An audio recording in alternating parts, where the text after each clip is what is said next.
Rajasthan Royals के leg spinner Yuzvendra Chahal IPL में 200 विकेटें लेने वाले पहले गेंदबाज बन गए हैं।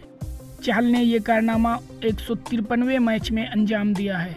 चहल को सबसे पहले 2011 में मुंबई इंडियंस ने खरीदा था, लेकिन उनका आईपीएल डेब्यू 2013 में हुआ।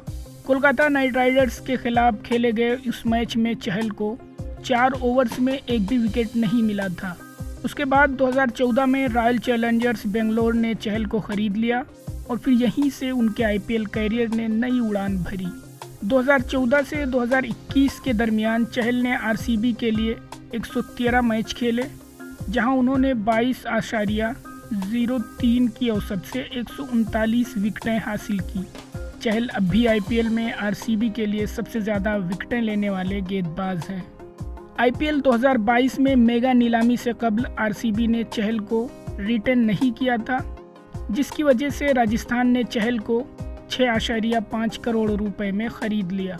चहल 2022 से राजस्थान के लिए मुसलसल खेल रहे हैं। Bureau report, ETV Bharat Urdu.